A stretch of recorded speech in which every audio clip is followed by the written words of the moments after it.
Hey guys, welcome to Comic-Con at Home 2020 edition. And man, what a bizarre and crazy year this has been. No one certainly would not have expected the cancellation, or the cancellation of Comic-Con, let alone everything that else has been going on in the world today. But hey, we're all making the best of it, and we're really excited to be able to join you for Comic-Con at Home this year on this virtual panel, Building a Geek Brand in the Midst of a Pandemic. And I'm super excited to have some awesome guests. I've been fortunate to be able to have each of these awesome creators on different panels over the years. And, first I want to introduce Victor Dandridge of Dandridge In-House Productions. Hey, Victor, how you doing? I'm good. How are you guys doing today? Hey, man, dude, I'm so glad you're joining us from where? Columbus, Ohio. Columbus, yes. Ohio. Right on. Might be the furthest traveler to the virtual San Diego world here on this panel. Yes, Victor and I, geez, we go back. Man, we do. So many shows together. He's also, besides being an incredible content creator, which he'll share in a little bit about, also a fellow panel host. And so we've been on each other's panels, and I've really enjoyed it. Man, I super miss seeing you, man. We see each other on the road quite a bit, so it's been a bummer. So yeah, it's the road family stuff, man. Definitely miss that. Exactly. And next to joining me is Linda Lay. Thank you so much, Linda, for joining us. Linda is VampyBitMe on all the social media. Incredible, amazing cosplayer. One of the earlier ones on the scene to make a huge splash. But besides cosplaying, an incredible artist, creator, host, you name it, it's Linda. So thanks, Linda, for joining us today. Well, thank you so much. I have not seen you for a long time. We haven't talked for a long time, so I'm really excited to be here with everybody. Yeah. Thank you. And then we have Rachel Litfin joining us, the author of The Chronicles of Royal High, and also your second, remind me again to name your second book, I'm sorry. So the series is called The Chronicles of Royal High. The second book just came out in 2020, right before the shutdowns. That's Dragon's Wrath right here. But yeah, this is my fantasy book series. Great. And of course, I represent Here Within, our Geek Fashion Apparel company, and we started a few years ago, and I'll share a little bit about my story. But before that, we're going to get a chance in this short 45-minute panel. We'll have a chance to share each of our stories, and then also talk about how we've sort of navigated the pandemic. And obviously, business has been changed, and dramatically changed. And then also we've encountered all kinds of not just pandemic, but also social issues and all kinds of, just a crazy 6 months for 2020. And so we'll kind of jump into some of those. And so, but let's kick off. Victor, tell us how you started. Tell us what you do and how you started Vantage In-House. Of course. So I'm Victor Dandridge, the hardest working man in comics. I am the creator of Vantage In-House Productions, which is a self-publishing comic imprint, home of some of the best independently published comics of all time. In addition to those, I also do You Create Comics, which is a product and program line that helps kids use comic books in order to boost education and really kind of get people creating and using that in a more educational space. And that's kind of like one of those things where I fell in love with comics as a kid. I didn't like to read as a child, and comics changed that. And through a series of crazy events, I had a few uncles that were really encouraging about me getting into comics, specifically art. One of them was violently killed, and as kind of a vow, an ode to him, I decided I was going to do something in comics and make a name for myself. And have done so. That happened when I was like 11, and it just kind of, guided me. I stayed the course. It was my Uncle Ben moment. And here I am all these years later, having made a little bit of a splash, working on a bigger one, but made a little bit of a splash in the comic book world. Awesome. Thank you, man. Thank you. And Linda, tell us about yourself a little bit and how you got into this crazy geeky world. So I'll make it really short, but I was born in Oklahoma. There's not much there, not a lot of Asians either. So I was just like, my mom, she was a seamstress. So for us as family time, and also learning about my culture, me and her would I would learn how to sew. I learned really young. Like I was 5 even when I started sewing and making costumes. I was super, super young. We moved to California as a family. I saw people that looked like me. I was like, oh, I was like, there's there are other people, other Asians out there. Like, oh, I was different.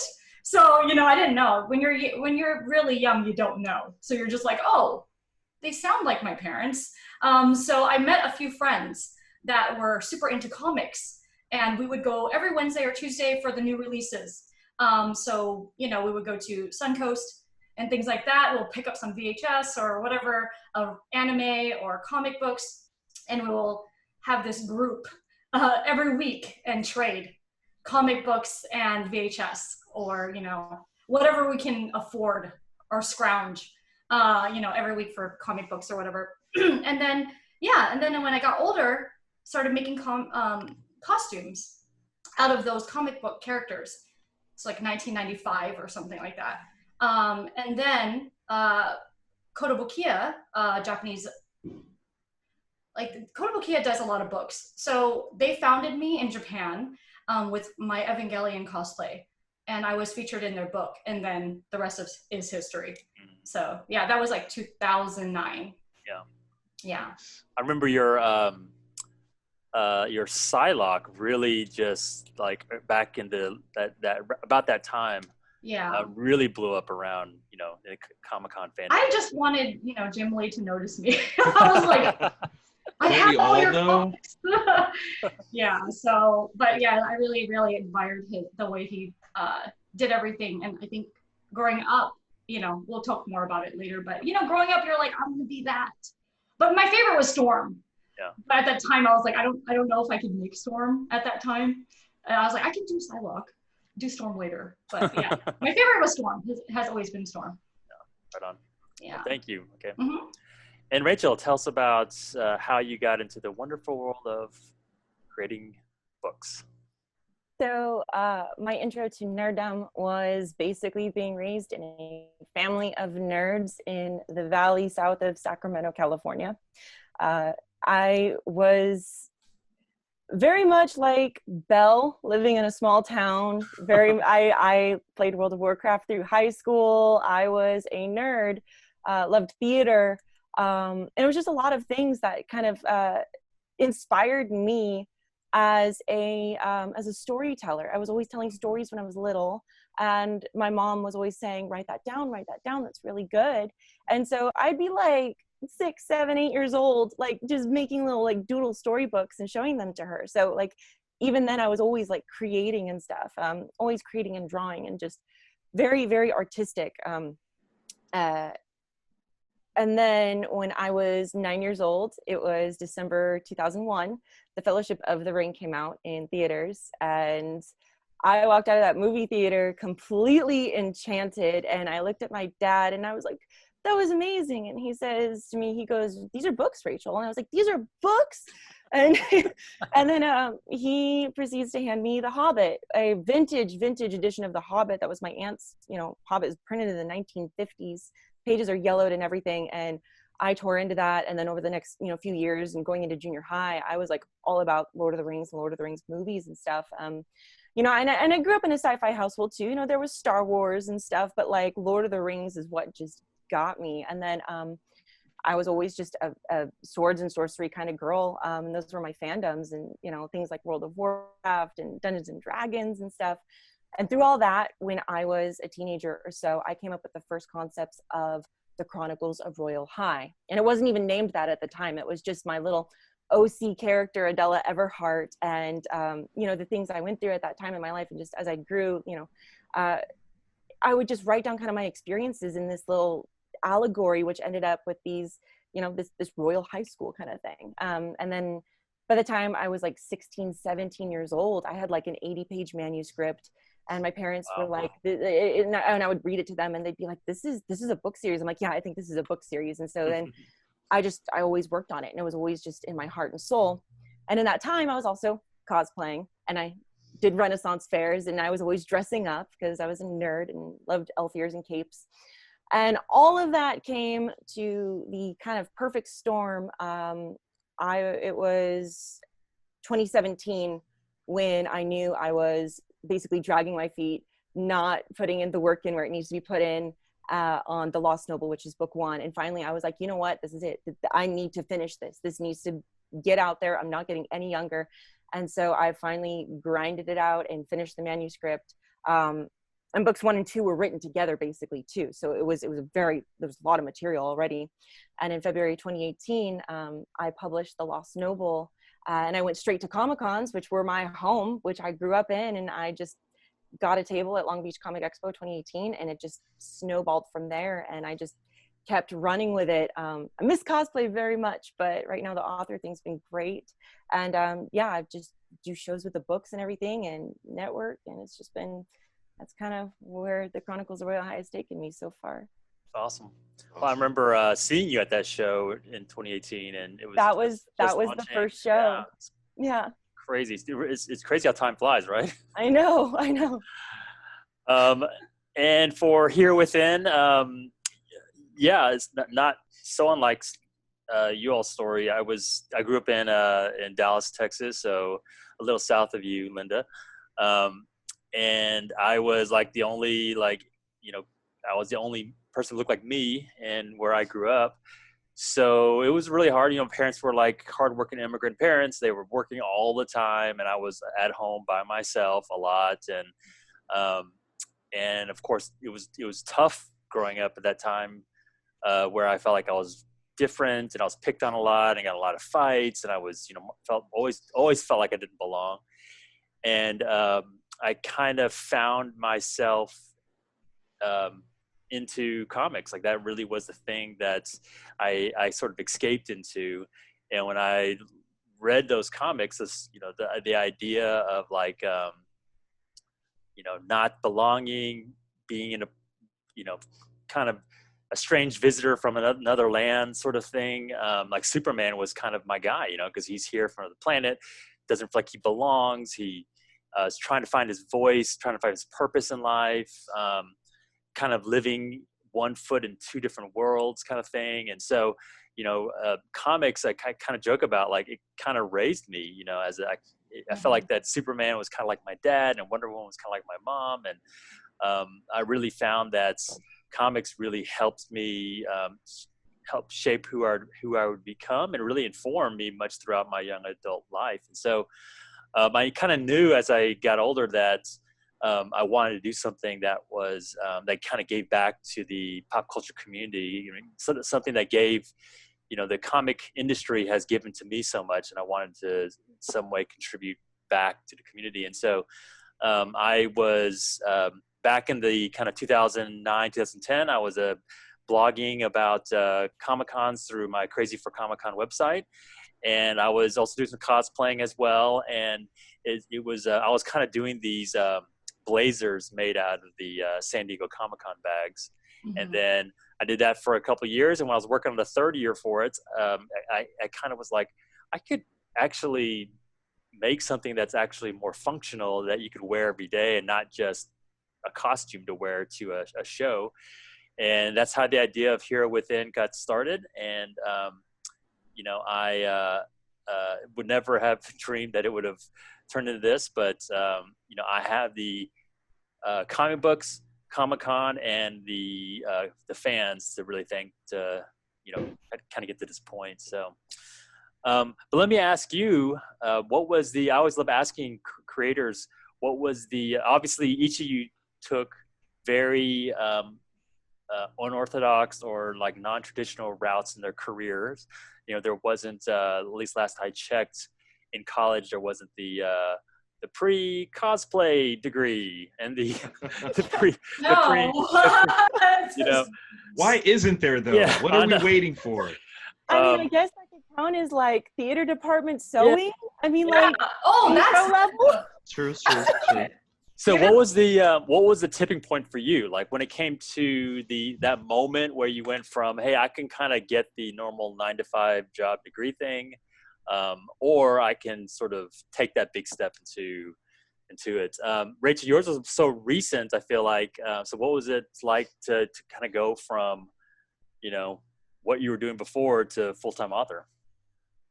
So what I was doing before was, bouncing around aimless 9-to-5 jobs and all that stuff. At first it was retail, long hours retail, and then finally, leveled up to the 9-to-5 desk stuff. I worked all kinds of stuff. And I really realized that I was doing a disservice to myself by not really buckling down and getting this done. I'm neurodivergent. I'm very ADHD. I didn't know it up until recently. My mind works a very different way. And so when I'm doing something repetitive that I'm not passionate about, I lose it. I lose it. Doesn't mean I'm not good at it. It's just I'm good at it for a month or two. And then all of a sudden I'm like, I need to change a pace here. And so my book series has always been something that has never left my heart and soul. It's always been, up until it was published, it was always kind of in the background of my head and everything. And so really making that decision you come to a point in your life where you just, everything, you're like, this isn't it. There's got to be more.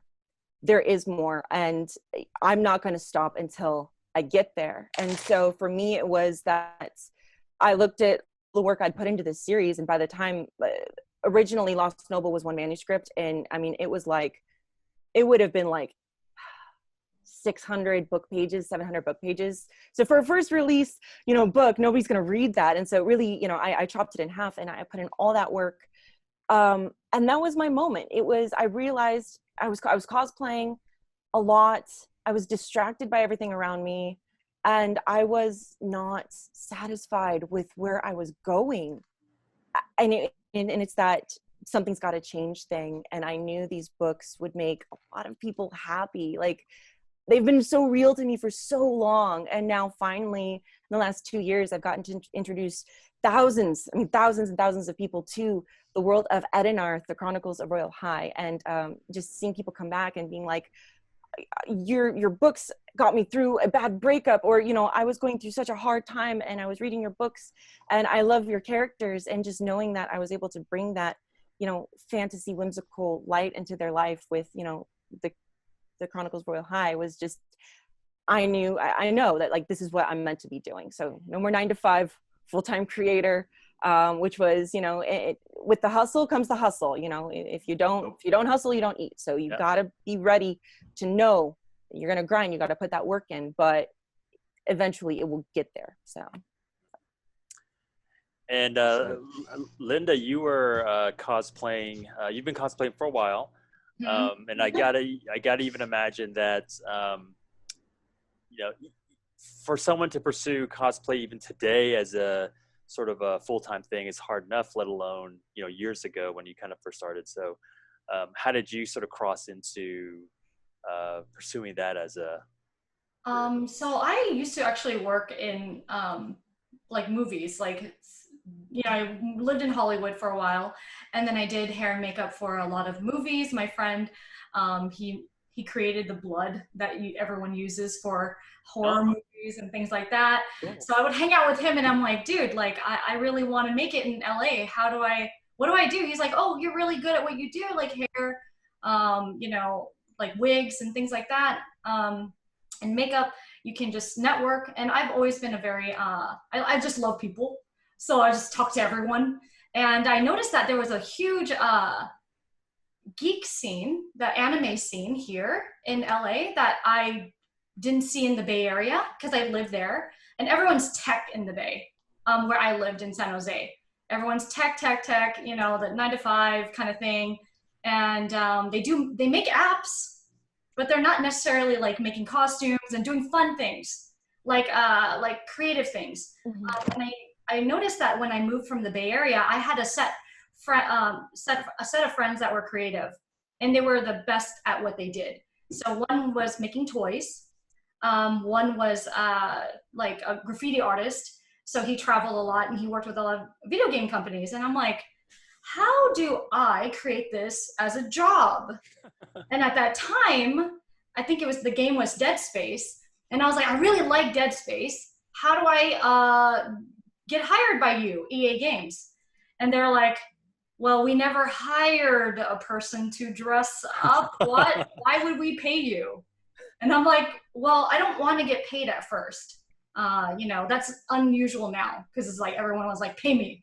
But before it's like, you're kidding, right? Like you want a job? That's no such thing. So in the Bay Area, I just would go up to every company and ask them, would you work with me? I have many ideas that will push your game at shows. And they're just like, what? No. Like, I'm like, come on, I have these ideas. The hustle. That's right. The creative, you're always thinking. Yeah. And I love people. So I was like, how can I bring value to your company or your, I guess, video game, and also work in it, work at the show for you. And then my first big break was Capcom, Marvel's Capcom 3. They never hired a cosplayer before. Wow. So I was like, you know, I got to do this, and I got to meet the creators because I'm a big fangirl. So I was like, I got to meet Mitsuma-san. So, and that's my first big break. So I started, ever since then, it snowballed. But it really is who you know. Yeah. And your relationship with them. Yeah. And if you're, one thing I have to say is that you cannot complain. You cannot, because this is your life. And someone else easily could be like, you know, you don't like this? Yeah. Right. You don't have to do it. I'll do it for you. Yeah. So immediately after that first time, 2009, I was like, this is what I'm going to do. So ever since then, I've been, I guess, working for different companies, Japanese companies, to help them create fun things for, I guess, the labels that I've been working for. So yeah. It's awesome how before there was even a language for it, like people didn't even know. I mean, cosplay is still a relatively new term, you know, and before there was a language and before people even knew it could be a job, like you were not afraid to go and sort of forge your own path, you know, and that really what it comes down to for each of us is that, and for many creators that have inspired me is don't wait to get asked, and don't wait for the job description to be made for you, but you kind of have to make it yourself, and you know, you got to take that risk. So. And like one thing I have to say is that, you know, even if it doesn't pay, of course it's art. Yeah. You want more for the thing that you love, right? So for example, if you're doing a comic book or a book and you're like, but I can do that in my mind better. Yeah. Let me do it. So it's kind of like that, you know what I mean? Like, I really love this, like this toy, but I think you can do this better. Yeah. You know, you bring like a value to that, and you have to express it and show it to them. So for me, it's exciting, it's creative for me to be part of that process of making my fandom better, you know? But I'm more of a fan like authors and comic book. Yeah, those are, I would be like, oh my gosh, you know? Well, speaking of comics, Victor, how did you decide to take the leap? So I had been writing for some smaller self-publishing imprints for a little while, had done a few comic conventions, and they were kind of very fun hobbies that I was doing in between, you know, being a family man. I was married, I had 2 sons, and was working for essentially state government. And so I basically had like the top tier American dream stuff, you know, white picket fence, family, easy job. But my blood was itching. Like I needed to be a part of the comic industry more than I was as a hobbyist.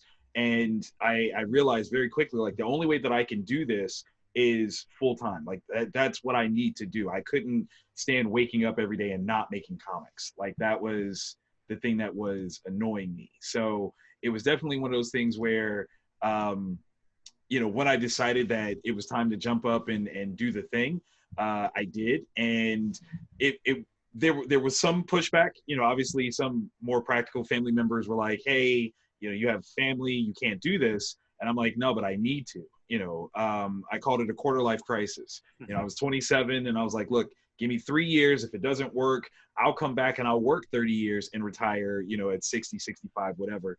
But I need to do this. If I don't do this, I'll never know if I could have. And yeah, like I said, in October, that'll have been 10 years ago. And I have not looked back. I've enjoyed myself.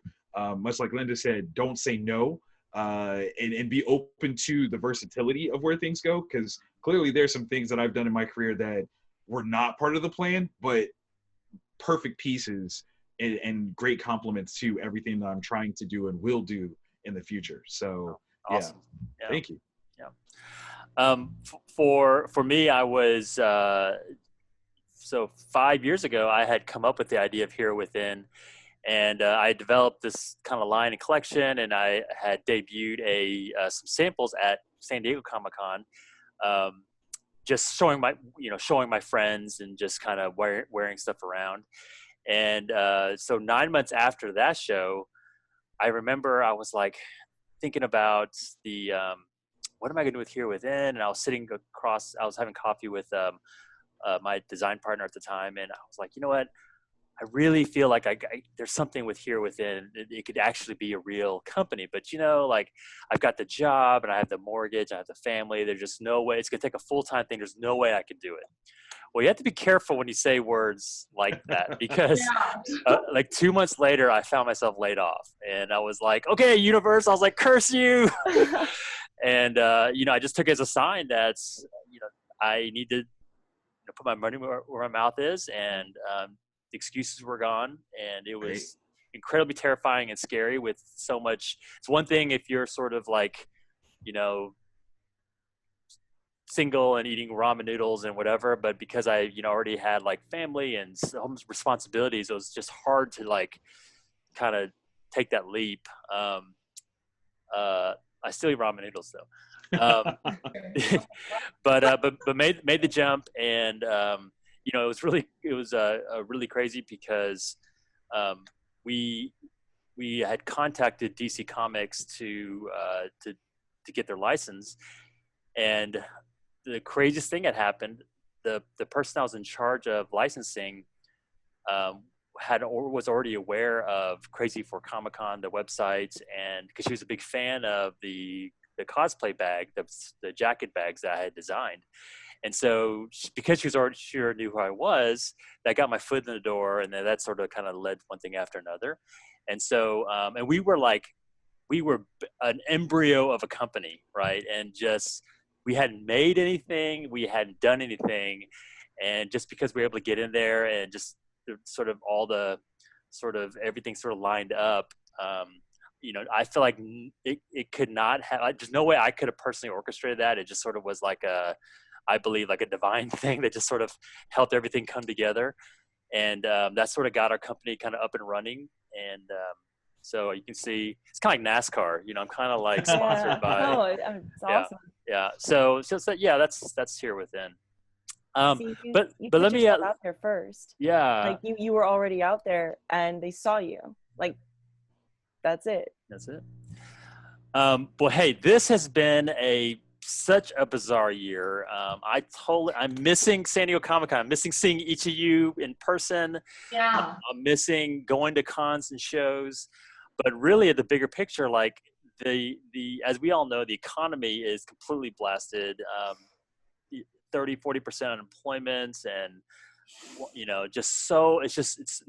Victor and I were just saying how we miss, no one's traveling right now. And what are you guys doing right now to sort of, how are you managing the pandemic? Like, what was the sort of the hardest places you guys were hit? I know for me, and for probably all of you, that just going to shows and representing your product at shows is, because that's gone.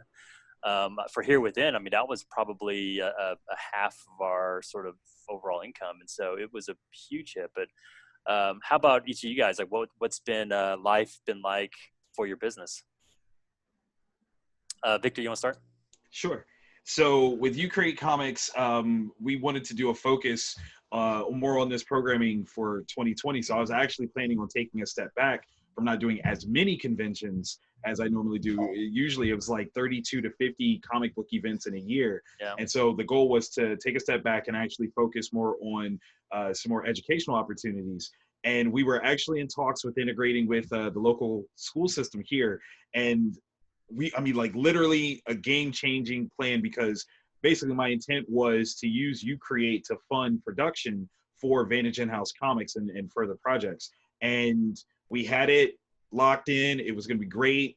It was going to start this summer, and then parlay into some events for the fall. And then COVID-19 happens and they shut down kids going to schools. Any of the programming that we had set up got nixed, and we don't know if we're going back in the fall. So it was a huge, huge hurt. But we kind of stepped back, parlayed into some online opportunities, and revamped the Ucreate website. Have been doing presentations. In fact, for Wizard World just the other month, I just did a whole live demo of the Ucreate line, and blasting it out into the public and seeing how people respond to it. So as we're creating product, I'm also showcasing programming as often as possible. Still doing virtual things. I've actually been hired by some school systems that are doing summer programming and doing virtual feeds, but just trying to pivot and make sure that I can still do what we aim to do through the Ucreate line, and hope that that builds up our financial structure to go back and making more books. Yikes. Yeah. Way to pivot. Hard pivot. Rachel, how about you? Like no Renaissance fairs, no cons. I mean, how do people get to know you when they can't see I you? have I don't know if my connection's going in and out. Just hear me on? Yeah. I can just a little. Yeah, it's you're fine. Go ahead. Okay. So I had the opposite problem that Victor had. I was just coming off of a cocoon of hermiting for finishing my second book. I had ran a successful Kickstarter at the end of 2019 for my second book. I'm self-published and everything. My Kickstarter, we smashed our record. We were completely doubly funded back. It was great. I was excited to get my books out to the investors. And I got a little behind on my scheduling, but it was good. And I just dug in and I grinded out and got Dragon all ready to go. The edits were done. Literally the end of February 2020, we hit publish. We got it out. We got the Kickstarter boxes ready to go. We mailed them out. I did one event. I did the Sonora Celtic Fair, which actually we did insane numbers. It was a small fair too. Wow. Not a small fair, but it was the numbers we were used to, as opposed to a con or whatever. We did insane numbers at that one with both the books, and we were like, yeah, this is gonna be great. So all you're seeing is dollar signs for the rest of the year. We had 2020 so stacked with events. I had probably about 3 events. Every weekend was taken for me, basically out until autumn practically. I mean, we were stoked for the year. We had that first event in early March, and then we went into lockdown mid-March, end of March. And so then I watched all of the work we had lined up. I mean, we completely had a different year scheduled out. And to watch all of that fall away, really, I'll be open about it and say, I went to a dark place. That was really tough. And that's just me being real. I'm very much an optimist, but at the same time, Vampy, you said you can't complain, right? You wanted this, you got to hustle for it. But I had a moment, and just with everything, it was okay, you're right. You have a moment. You can't stay there. So what are you doing next? And so for me, I turned around, and if I couldn't bring my books to all the Comic-Cons and Renaissance fairs that I usually hit on the West Coast, because that's my basing, I'm out of California and West Coast is my thing. I was like, well, we've got a strong fair family. We know a lot of people. Let's do virtual book signings online. I'll do book packages. If you're in the continental United States, I will mail them out, which if you're watching this, I'm most likely still doing that. You can hit up my website. Way to hustle that. That's what I'm talking about. I started just click this link below, and then. The time is ticking. But we all started. My family, they've been such a huge help to me. I definitely have a team who I would be nothing without my team. We all got together, and every week we've been doing our book boxes. I've been doing virtual signings on my Instagram and Facebook.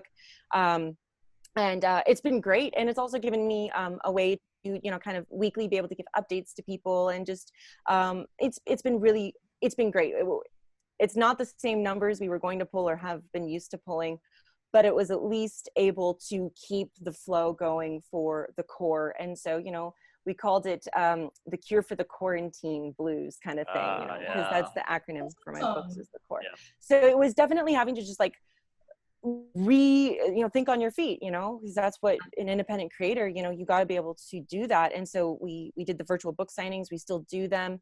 And then also too, it made me reevaluate everything. And I was like, well, all of a sudden I'm having another year off that I didn't anticipate. I was going to massively work on, there was for my third book, I was going to do a lot of that book work towards the end of this year and into next year. And I was like, it's happening right now, isn't it? I just got to get it done because I've got all this time. So it's not ideal. And I don't think a pandemic is ideal for anybody, but you definitely just got to make the most of it. And also too, it's allowed me to focus on online sales as well. So it was just very much a reshifting of resources and brain power.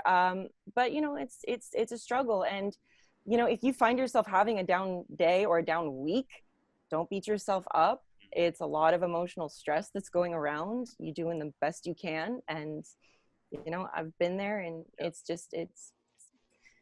the way the game goes. So. Yeah. Well, thank you for sharing. Yeah, we've definitely, everyone, how can you avoid not having dark days? And so, right. Yeah. I think the only one who is enjoying the pandemic are the family dogs. Yeah. Yeah, my pets, right? Yeah, he goes on a walk every day. He is so happy right now. So happy. Trim. Beyond happy, yeah. Linda, how about you? How did you have to pivot? Everyone summed it up. It's, so for my work, I'm always in Asia. So I was in Japan.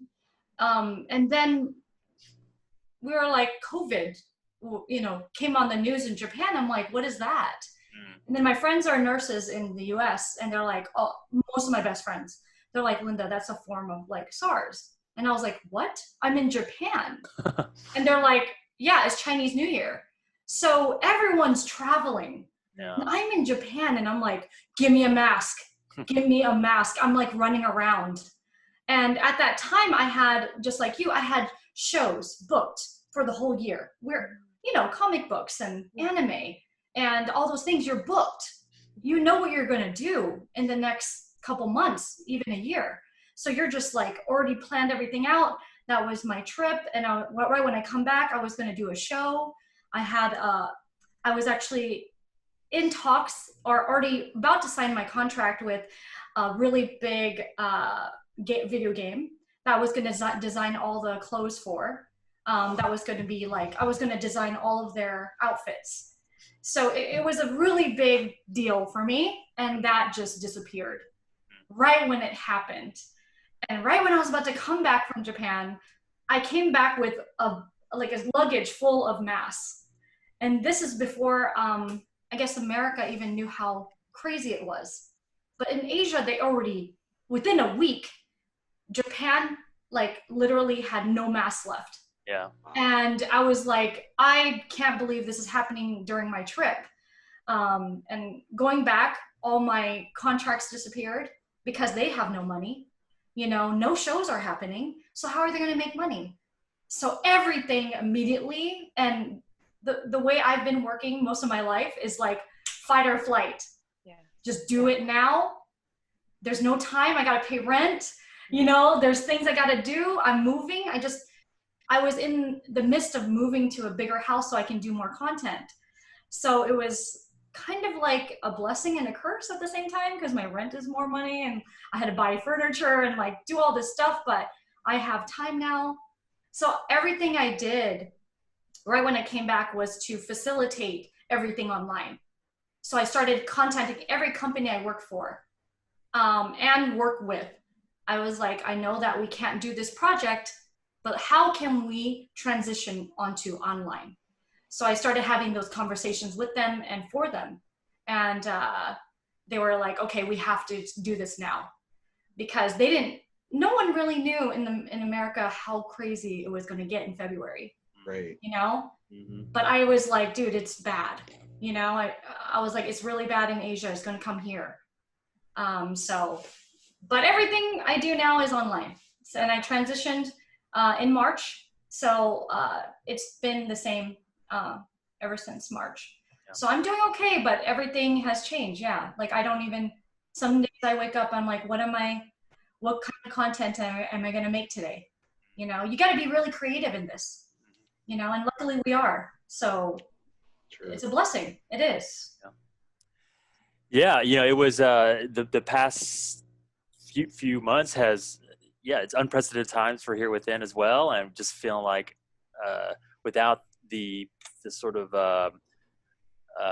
all the powerhouses of the cons, you know, the cons, besides it being the place where we showcase our clothes, it's also where we reveal new exclusives and we make a lot of our business deals at different shows. And so, so it was really hard. We made a pivot during the first month to focus on face mask production for first responders. And so all our factories overseas went to that. And so we started supplying face masks to hospitals and nursing homes and that kind of thing. So that was great, but it wasn't we weren't, it wasn't for profit, and we weren't, it wasn't certainly anything that it was a sustainable business model for us, but we just spent the first 6 weeks kind of focusing in on like, what can we do to sort of help in that deal. But as the reality sort of set in, as we hit sort of April and May, you know, we had to make some really hard choices. One of the toughest ones we had to make was carrying all these licenses like DC and Marvel and Star Trek. I mean, all this is like, it's so much financial burden on us. And so, you know, we met with Marvel and tried to come up with a more sustainable relationship, and we couldn't come up with a solution.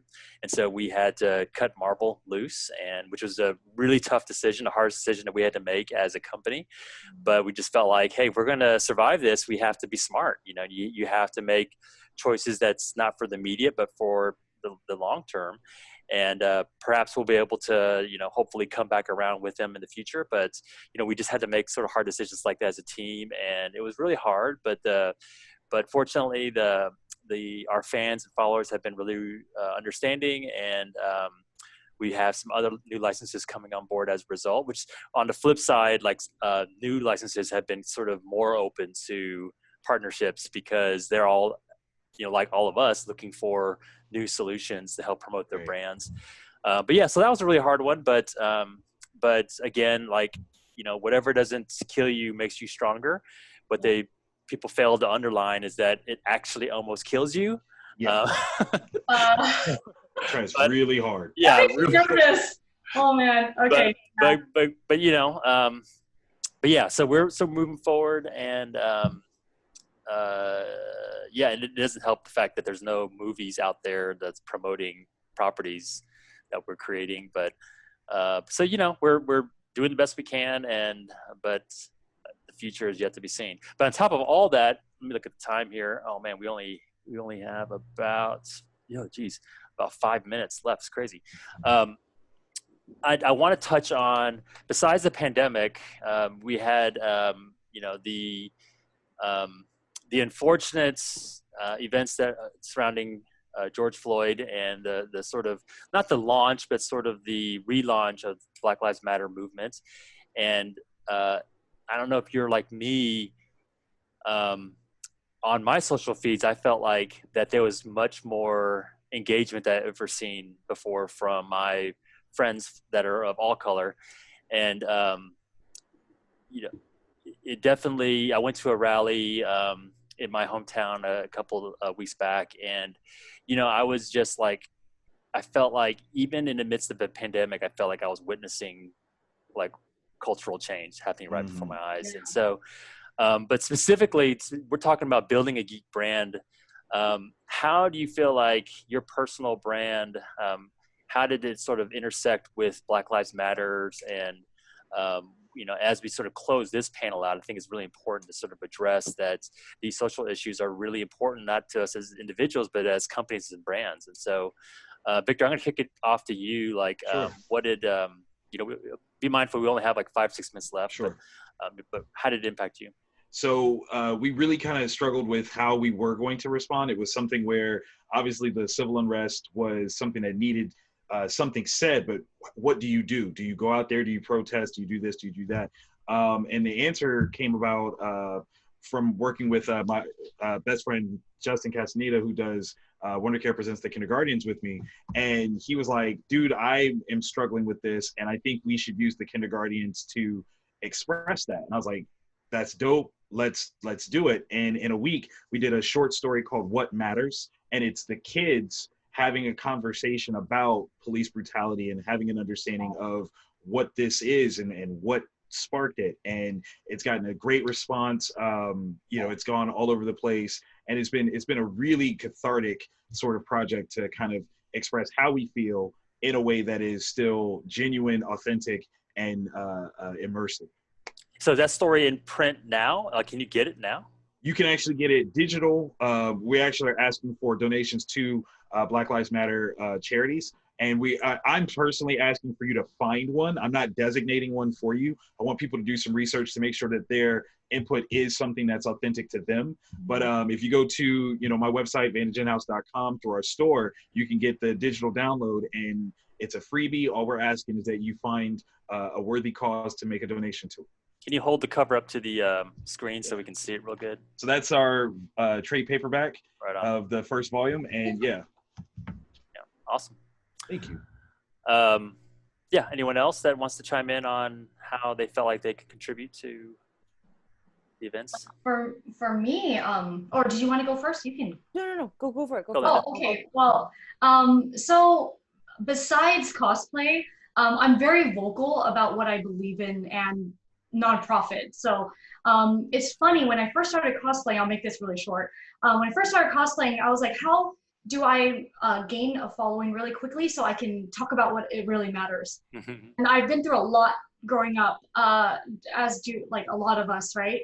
And also racially driven things. I used to work in random jobs, and I saw a lot of like injustice every day where I worked at.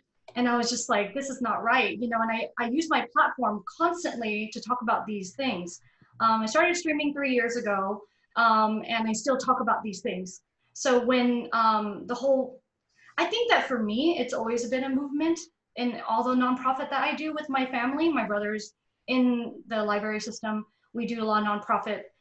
So raising money was kind of like conditioned in my following to raise money for a good cause. So we do it, my following and I, we've been doing this every 6 months for different foundations. But for Black Lives Matter, I actually stream 3 times a week. So at the end of the month, I'm donating it to, the foundation I really want to donate to is something with dealing with kids, because I think it's very important because the children are our future. So something with that is what I want to donate to. Because we already donated, my community and I have donated already, but for this month. So every month I'm donating to a Black Lives Matter foundation. So for the rest of the year. So we can, I think everyone can do something, or, everyone has a voice. So I try to teach that. Through the screens. And so on my end, it was important for me watching all of this happen. I didn't have words to express what was going on around me, and I knew it wasn't time to use my voice for a minute. And I'm somebody who can also get very overloaded if there's a lot of emotions going around. I'm very kind of empathy, and the hurt of the world was just so much at the time. I knew that it was a time for other creators to have spotlight and be known and seen.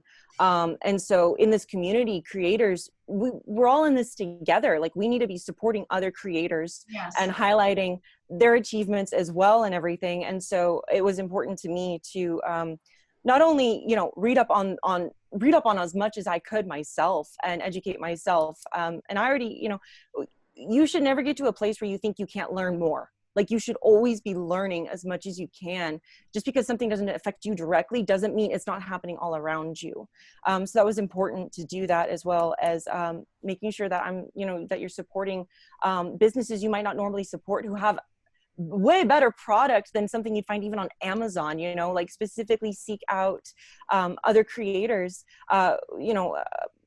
of color throughout, you know, our nerd communities who are awesome. And it gives you a chance to discover great things and, you know, help support those creators. So that was my take on just all of this, and it's still ongoing. So yeah.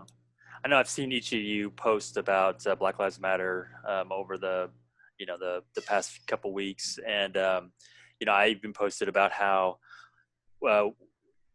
Here Within, you know, made a couple statements about it, and just what was just so shocking was that all of our social media platforms on Here Within, all the numbers dropped. You know, Facebook, Instagram, Twitter, like we instantly lost followers across the board for making a statement about our support of Black Lives Matter. And so, which was just so disheartening, but also you realize, okay, well, you know, you're sort of like, you're getting rid of that sort of, you know, you're shedding some unwanted weight. And it was great because as we even posted about that fact, and it ended up sort of like we gained more followers afterwards because, you know, we're all trying to unify and support each other. And so it was a very just weird and bizarre sort of experience to see that happen. And it sort of is, you know, it's not capping off because we're in the middle of it, but it certainly is creating a unique opportunity to say something that's meaningful about something that's very important, because everyone's listening right now. We're all at home, you know, and everyone's listening. And I feel like that whatever voice you have, whatever platform you're on, it's an awesome responsibility to say something to create social change. So, well, unfortunately, we're out of time. Went by really fast. Linda, can you tell us more about where people can find you on the interwebs? So luckily, no one stole the really popular name VampyBitMe. So it's all over the place. No, I'm just kidding. It's not. What does that mean? Anyway, but Twitter, Instagram, Facebook, YouTube, it's VampyBitMe for everything. Yeah. Okay. Real quick, once like everything hopefully clears, what's one thing you're gonna do that you've missed so much? Oh no, I know what I'm doing. Okay. I'm gonna go eat sushi. And sit down and eat sushi. Yeah, there you go. You can't have to-go sushi. It doesn't taste right. Right. You know, I'm like, I need to go and just go there and sit. And Rachel, how about you? Where can people find you? So you can find me on all social media platforms under some form of Rachel Litfin. Last name is Litfin, like a fin on fire. Instagram is at Rachel Litfin. Twitter is r_Litfin, and Facebook is r_Litfin as well. Yeah, just in a quick search of the Chronicles of Royal High will pull me up as well. And the thing I'm most excited about when all of this is over and when we can all see each other again, I am just literally so excited to just hug everybody I miss and love so much. I'm a hugger, and so I'm very hug starved. And I'm like you said earlier, Victor and Tony, you guys were like, I miss you, man. I miss you, bro. You know, I miss the con. You know, the con road trip family and all that stuff. So yeah, very well. Victor.